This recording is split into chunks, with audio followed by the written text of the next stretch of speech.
everyone, welcome back. Okay, so today I have a special guest. This is my friend Lisa. So I said in my last video I did Out with Consequences that I would have a special surprise, and this is it. So Lisa is a recovering Jehovah's Witness, as I said before. So she's going to talk about her experience. So I'm excited to hear what she has to say. So Lisa. Hello. So how did you get into the Jehovah's Witnesses? Well, when I was really small, I was adopted by a family who were already Jehovah's Witnesses. So basically raised as one of Jehovah's Witnesses, right? So you didn't choose that life? No, but when I was a witness, I would say, yes, I made the decision to be a witness and become baptized. Because you're supposed to kind of do that when you're in the religion. Yeah. Decide for yourself. But no, I didn't become an adult, examine different things, and then decide. No. Yeah. So how old were you when you were baptized? I was 14 when I was baptized. 14. Yep. Wow. 1984. Okay. So in the book, Debbie talks about some of her experiences that she had and some of the shunning and rumors and stuff like that. Did you have any similar experiences to that? Yes. I am not disfellowshipped, which is a complete cutoff from the organization. However, because of my behavior and lifestyle, I've lost all of my friends that I knew growing up and that I made along the way because I am not straight. I am a lesbian woman. So that's a no-no in the witnesses. So because of that, yes, everybody's cut me off, including my own sister. One of my sisters has completely cut me off and will not speak to me anymore. Crazy. Yeah. That's very sad. Crazy, actually. That's sad. Very crazy. Yeah.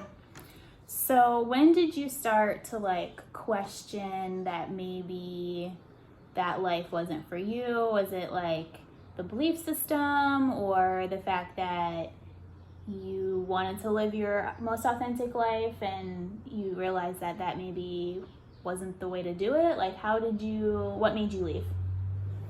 Well, knowing inside, because I'm not on a bandwagon about loving women, I've always felt this way. So it's not a new thing. So I just tried to do what was right, and I tried to fight those tendencies inside myself. And I thought, what am I going to do if the opportunity presents itself to be with a woman? Yeah, I bit that apple in a heartbeat. I mean, I wanted that, and I knew that that's who I was, and I actually kind of fell in love with somebody, and then I was disciplined. I was not disfellowship because we approached them and said, oh, we don't want to do this. I went to counseling to try not to be a homosexual. I did all those things, but then later on, I fell in love even harder with somebody else, and I was like, that's it. I don't want to do this anymore. And so I had to do a little bit of a double life for a while. I had to play like I was in it and then hide everything I was doing. Yeah. And that's exhausting. Yeah. That's exhausting. And so at one point, the woman that I was with was like, this is crazy. I don't want to do it anymore. So was she a Jehovah's Witness? Yes. So I was like, we either both got to be in or we both got to be out. You can't have one in and out. That just doesn't work. So she finally had enough. And so then I was like, great. And then I just sort of faded out, kind of like chess moves. I stopped going. Yeah.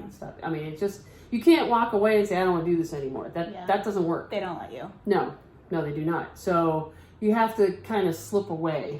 Yeah. And so that's what I did. And that sounds a lot like Debbie's story too. She was married, had a kid. She was married twice, actually. Had a kid, was trying to be living as a straight woman, but inside she was like, this is not working for me. And her relationship with both guys wasn't that great because she wanted to be out, and she met this group of gay people that kind of took her in, and she was like, oh, this is where I want to be. And she didn't dress like a regular woman, so that's very interesting. Yeah. And then same thing, she kind of just stopped going, but they were on her because it was such a small town. They would show up to her house, they were stalking her. Oh yeah, same things. And plus what they told my they could never catch us, the woman that I fell in love with, and I was with her for 5 years, and we were very good at being covert. But they never could catch us doing anything, and nobody ever saw anything because we were just just smart. But the one time they came over and said, well, Lisa's a sexual predator, and we just want you to be careful. And I was like, what? Like, on my hand, I mean, I don't sleep around. So it was like, really? And she said, you don't even know Lisa at all. And that was the night she was like, forget it. Yeah. And I was too. I was like, you know what, this is crazy. So did she like start to slip away, like back off as well? Yep, same thing. Is she still in? Nope. No. Nope. Is she living as a gay person? No. No. No. Oh, wow. That's how we broke. She wow, decided to go back to the straight life, so, or to stay, I don't know which. She used to say she was in love with me, but she was never gay, but I don't understand that. Doesn't really matter. She ended up, moving on, so she's with a man now in another state totally. So. Wow. Interesting. Yeah. Okay. Yeah. So when all this happened, when did you like officially leave? Well, you're not really like disfellowship now, so are you technically still considered, or how does that work? No, because you can write a letter and basically disassociate yourself, or you can be disfellowshipped formally, and they sit down and just discuss it and decide it for you, or you can kind of no longer claim to be one of Jehovah's Witnesses, and that's the path that I have chosen. Should I get pressure to make a choice in the future, I would just cut it all. Yeah. Absolutely. So when so that was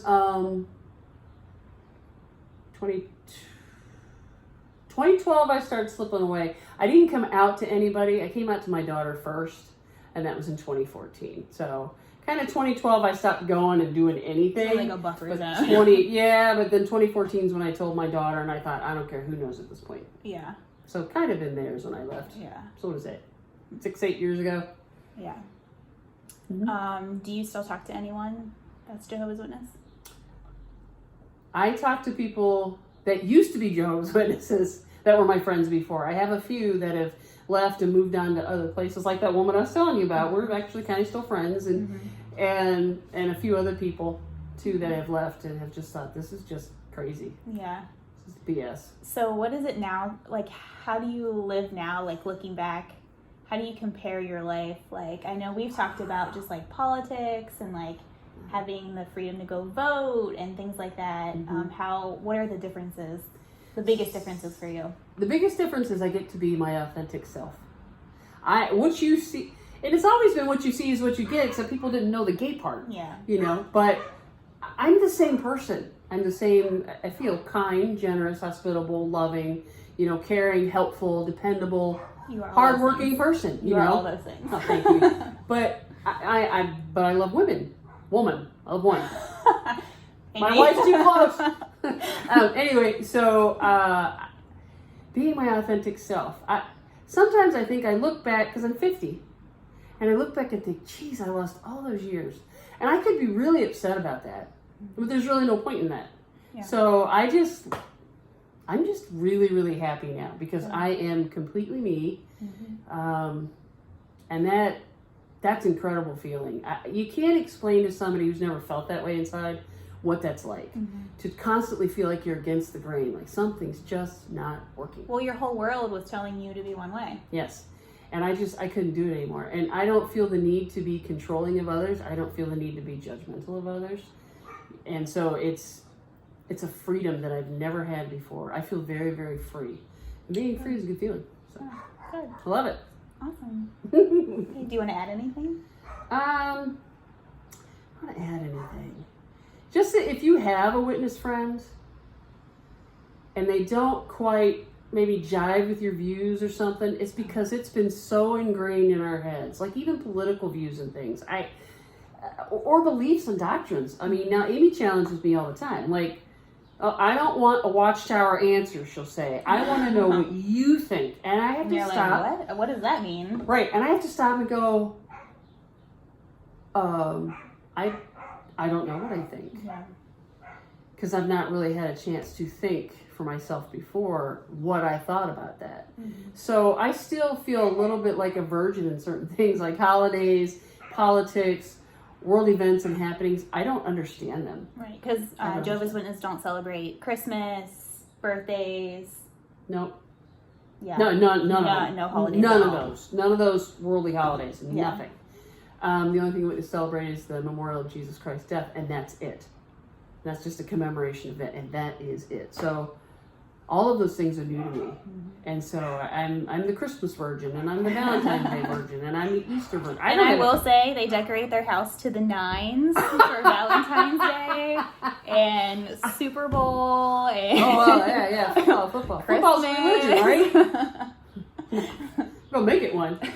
Yeah, so that's all I would say is be patient with your witness friends if they don't quite get it or they don't quite see your view, because that stuff is so, well, it's brainwashing. Yeah. It is. It's brainwashing. Yeah, so trying to get that out. It's hard to let go of those things. Yeah, being a part of a cult is very hard to, I'm not sure what the right term is, to decult. Decult. Decult, you know, decultify, to get rid of it out of your head because it's there. Yeah. It's there. Okay, awesome. Well, thank you for sitting You're down with welcome. me. I so appreciate it. You're welcome. Okay, everyone, thanks for watching.